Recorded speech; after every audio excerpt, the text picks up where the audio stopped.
ना जाने कितनी दुनियाएं और बसती है, मगर इंसान सिर्फ उसे ही मानता है जिसे वो देख सकता है। काली अमावस की रात थी।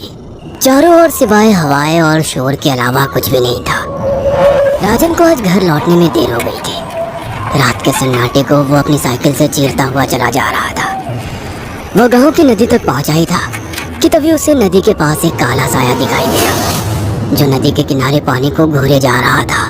इतनी रात को नदी के पास देखकर राजन के ना जाने क्यों रोंगटे खड़े हो गए। उसे ऐसा महसूस हुआ मानो उसके पैर साइकिल के पैडल पर जम गए हो। राजन कपकपाते हुए होठों से बोला, कौन है वहां पर?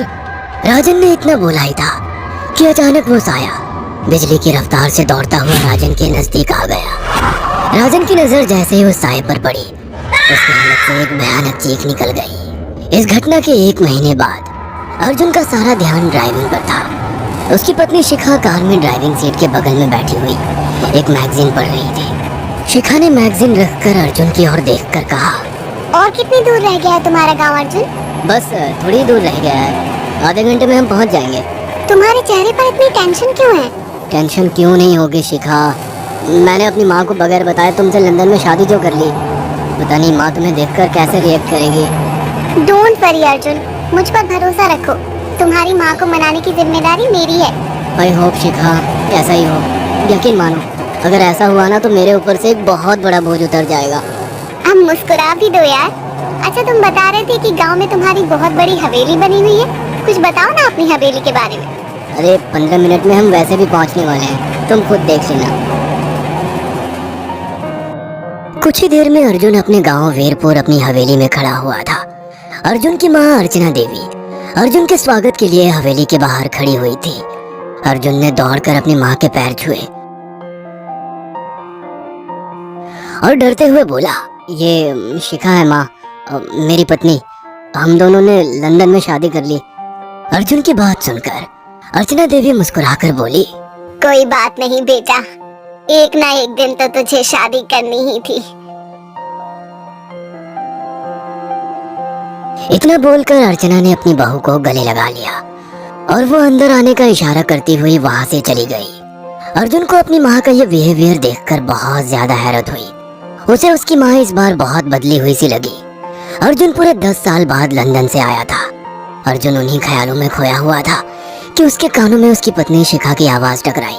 अब क्या बाहर ही खड़े रहने का इरादा है क्या? अंदर नहीं चलोगे? कौन से ख्यालों में गुम हो गए? मुझे लगा था माँ को मेरी शादी के बारे में जानकर बुरा लगेगा, मगर माँ को तो जैसे कोई फर्क ही नहीं पड़ा। अजीब आदमी हो, ये तो अच्छी बात है। मुझे मेहनत करने की जरूरत ही नहीं पड़ी। चलो अब अंदर भी चलो। अर्जुन और शिखा अंदर की ओर चले गए। अर्जुन ने देखा कि उसकी हवेली में सन्नाटा पसरा हुआ था। उसे याद था कि उसकी हवेली में बहुत सारे नौकर चाकर हुआ करते थे। डाइनिंग टेबल पर डिनर के दौरान अर्जुन अपनी माँ से जो बोला वो सुन उसकी पत्नी शिखा और रहस्यमय अंदाज में मुस्कुराकर लगातार देखे जा रही थी। माँ, हवेली के सारे नौकर कहाँ गए? मैंने सबको छुट्टी दे दी बेटा। लेकिन क्यों माँ, तुम्हें तो काम करने में बहुत ज्यादा तकलीफ होती होगी। नहीं बेटा, मुझे कोई तकलीफ नहीं होती। कुछ वक्त से मुझे सुकून और सन्नाटा अच्छा लगता है। अर्जुन इससे पहले अपनी माँ से कुछ कहता कि उसकी माँ ने उसे बोलने से रोक दिया। अर्जुन चुपचाप खाना खाने लगा। खाने के बाद अर्जुन और शिखा बेडरूम में चले गए। अर्जुन बेड पर सोच में लेटा हुआ था कि अचानक शिखा अर्जुन से लिपट गई और वासना का तूफान अपने चरम पर पहुंच गया था। अचानक शिखा को दरवाजे पर 2 लाल लाल आंखें दिखाई दिए। उसे ऐसा लगा जैसे कि कोई उसे देख रहा हो।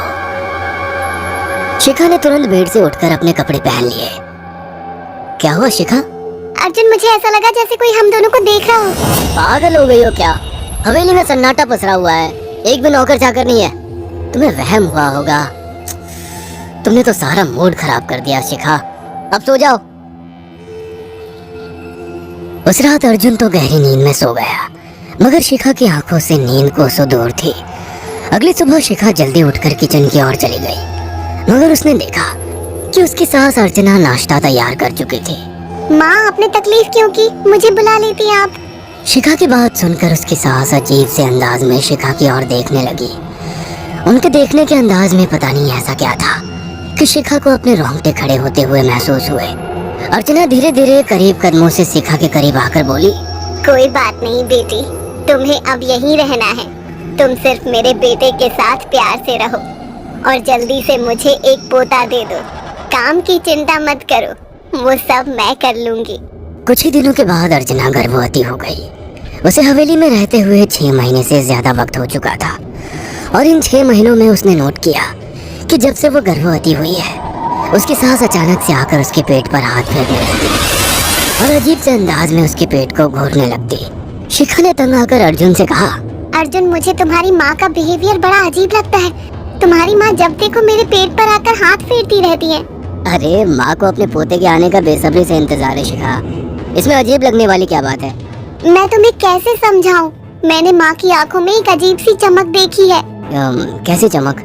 शिखा के मुंह से अचानक से एक अल्फाज निकल गया, जैसे किसी डायन की आंखों में होती है। शिखा की बात सुनकर अर्जुन का गुस्सा 7वें आसमान पर पहुंच गया। वो गुस्से से चीखते हुए बोला, खबरदार शिखा, आगे एक शब्द मेरी माँ के खिलाफ मत निकालना, नहीं तो मुझसे बुरा कोई नहीं होगा। तुम्हें शर्म आनी चाहिए शिखा। जब से तुम यहाँ पर आई हो तब से मेरी माँ तुम्हारी कितनी चिंता करती है। वह तुम्हें समय से खुद नाश्ता बना कर देती है, खाना देती है, यहाँ तक कि हवेली की साफ सफाई भी वो अकेली करती है। क्या बोलूं अब तुमसे, शर्म आती है मुझे तुम्हें अपनी पत्नी कहते हुए। इतना कहकर अर्जुन गुस्से से कमरे से निकल गया। शिखा अर्जुन से बहुत कुछ कहना चाहती थी मगर कह नहीं पाई। उसने महसूस किया था कि चाहे कितनी भी तेज आंधी और तूफान आए मगर हवेली के अंदर धूल की एक परत तक नहीं जमती थी और दिन ब दिन अर्चना के चेहरे की झुर्रियां कम होती जा रही थी। ऐसा लगता था मानो वो जवान हो रही हो। शिखा के अब 9 महीने कंप्लीट हो चुके थे और एक रात अचानक उसे प्रेगनेंसी पेन होने लगी। वो दर्द से तड़पने लगी। ये देखकर अर्जुन घबरा गया। वो दौड़ा दौड़ा माँ को बुलाकर लाया और बोला, माँ, हमें तुरंत शिखा को किसी अच्छे हॉस्पिटल में एडमिट कराना होगा। अर्जुन ने देखा कि उसकी माँ ने उसकी बात को सुना ही नहीं। वो तो बस शिखा के गर्भ की ओर आंखें फाड़ फाड़ कर देखी जा रही थी। अर्जुन एक बार चिल्लाकर कहा, माँ, हमें शिखा को इसी वक्त हॉस्पिटल में एडमिट कराना होगा। नहीं, शिखा की डिलीवरी हॉस्पिटल में नहीं, इसी हवेली में होगी। लेकिन इस हवेली में आपके और मेरे अलावा कोई नहीं है। तभी शिखा दर्द से तड़पने लगी। अर्चना ने अपने बेटे को धक्के देकर कमरे से बाहर निकाल दिया और दरवाजा बंद कर लिया। अर्जुन हक्का बक्का रह गया। अर्जुन दौड़ता हुआ गांव की ओर गया। उसने देखा कि गांव में एक पेड़ के नीचे गांव के सभी बुजुर्ग इकट्ठे थे।